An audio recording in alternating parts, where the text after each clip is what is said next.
जैसे बाराबानी सोने की कसौटी कसी आई है, जीव को न बध करें ए पे कुलाचार ढरे, बेचे मांस लाए प्रीति हरि सो लगाई है, गंडकी को सुत बिन जाने तासों तोल्यो करे, भरे दृग साधु आनि पूजे पे न भाई है, कही निशि सुपने में वाही ठोर मुंह को देवो, सुनो गुण गान रीझो ही की सच्चाई है। सदन जी का जन्म कहां हुआ? कसाई कुल में, जहां पशुओं का वध करना एक स्वाभाविक वृत्ति है, निंदनीय निंदनीय, किसी भी जीव की हिंसा करना निंदनीय कार्य है। देखो, पर कभी कभी ऐसे महापुरुषों का प्रभाव प्रकाशित होता है कि कुल कर्म छू भी नहीं सकते। सदन जी जैसे स्वर्ण कसौटी पे कसा जाए तो खरा निकले, ऐसे खरे महाभागवत थे। उनके हृदय में एक बार कुछ रिश्ते नातेदार आए, बच्चे ही थे, तो पिता एक छोटा बछड़ा लाए थे। वहां तो कटते ही रहते थे। पिता ने कहा कि ज्यादा तो इसमें मांस नहीं, इसकी टांगों में मांस है, पहले तो फिर अपने अतिथि का स्वागत करते हैं। सदन जी ने जब सुना उसके पास गए तो लिपट कर रोए, बच्चे थे, बछड़े से, ऐसा ऐसा मेरे पिताजी कह रहे हैं तुम्हें काटा जाएगा, और ऐसे दुलार कर रहे थे। बछड़े के भी देखा आंसू निकल रहे। हर जीव को पता है, कष्ट का पता होता है।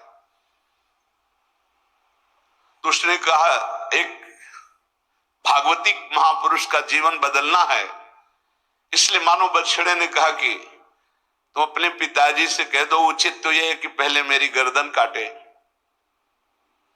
तो सदन जी ने कहा ऐसा क्यों? बोले क्योंकि मैं पूर्व में ऐसा था, तुम्हारे पिताजी पशु थे और मैंने इनकी गर्दन उड़ाई है, तो मैं अब पशु बना हूं, इनसे कह दो तुम्हें गर्दन ही काटनी चाहिए, पहले जिंदा टांग मत काटो, मैंने तुम्हें इतना कष्ट पूर्व में नहीं दिया था, सीधे गर्दन काटी थी। इसका मतलब जो कर्म किया जाता है उसका फल मिलता है पक्का। मैंने पूर्व में तुम्हारे पिता की गर्दन काटी थी इस जन्म में, इसीलिए मुझे पशु बनना पड़ा, और तुम्हारे ही पिता मेरी गर्दन काटेंगे पक्का, तुम रोक नहीं सकते, क्योंकि वो विधान है। पर वो पहले टांग ना काटे, पहले गर्दन काटे। अब ये घटना उनको बहुत छुई। जीव को अपने कर्म का फल भोगना पड़ता है जन्म जन्मांतरों में। बच्चे ही थे, कुछ संत मंडली जा रही, यही है मत की रति गति भूति भलाई, जब जे जतन जहां जे पाई, सो जानो सत्संग प्रभाव। सत्संग का एक अमोघ प्रभाव होता है। वो संतों के सामने गए, चरणों में लौट गए, बालक थे। संत जनों ने उठो उठो बच्चे, तो रोते हुए बोले कि हर कर्म का फल जीव को भोगना पड़ता है, कोई ऐसा साधन है जिससे कर्म का फल ना भोगना पड़े और जीवन मुक्त हो जाए, जीव मुक्त हो जाए? उनका भगवान का निरंतर नाम रटना, श्री हरि हरि नाम निरंतर रटे, और स्वयं किसी जीव को कष्ट ना दे, और संतों का संग करता रहे, तो जीवन मुक्त हो जाएगा। बस छोटे से बालक सदन जी में बात बैठ गई, बस अंदर शुरू कर दिया, हरि श्री हरि श्री हरि श्री हरि। संतों की बात मान ले तो परम पद जेब में है। अब पिताजी जब तक रहे तब तक वो वध करते रहे जीवों का, लेकिन सदन जी ने कभी कभी किसी का वध नहीं किया। वो कुल परंपरागत मांस खरीद लाते और उसी को मुनाफा करके बेचते और परिवार का पोषण करने लगे, और उसी को मुनाफा करके बेचते और परिवार का पोषण करने लगे। एक दिन ये रास्ते में आ रहे थे तो किसी साधु का बटुआ ढीला होगा तो शालिग्राम भगवान गिर पड़े। इन्होंने उठाया कि अच्छा चमकता हुआ कोई पत्थर है, शालिग्राम भगवान को लाए तो उन्होंने अंदाज में कि आधा 1 किलो के वजन का काम तो करेंगे, तराजू में रख दिया। हरि श्री हरि श्री हरि श्री हरि, हर समय नाम जपना, ये तो बचपन से शुरू था संतों की कृपा से, और भगवान से अंदर से समर्पण था। ये नहीं जानते थे कि शालिग्राम भगवान है, देखा ही नहीं था कभी भगवान के शालिग्राम रूप को। अब जैसे कोई कहता कि 5 किलो दो, तो 5 किलो शालिग्राम बन जाते, 2 किलो तो 2 किलो दो। अब तो बहुत बढ़िया काम की बाट बदलने की जरूरत नहीं, एक ही बाट में जितना मांगो उतना दे दें, और ठीक वजन उतना ही होता, कभी किसी को संशय नहीं हुआ। एक दिन वो संत समागम करते ही थे तो एक संत भगवान आए। कोई इनके यहां ये भेद नहीं मानता था कि अमुक कुल की, क्योंकि इतने महाभागवत थे। संतों के चरणामृत लेना, उनके पास बैठकर सत्संग करना, तो संत जन इनके यहाँ आकर के बैठते थे, इनके यहाँ आकर के थोड़ी देर भगवत चर्चा, बड़े उच्च कोटि के भाव सदन जी के प्रकाशित थे। तो एक संत भगवान ने देखा कि ये तो बड़े सिद्ध शालिग्राम है, इनमें तो चक्र का चिन्ह भी है और ये इससे मांस तोलते हैं। अश्रुपात होने लगे संत जी के कि ऐसा अनर्थ करते हो तुम, भगवान के भक्त हो। संत जी ने सदन जी से बताया कि जानते हो तुम्हारे बाट नहीं है, स्वयं शालिग्राम भगवान है, और इतना घृणित कार्य की तुम इनसे, एक तरफ मांस और एक तरफ शालिग्राम। बड़ी बड़ी उनको व्यथा हुई।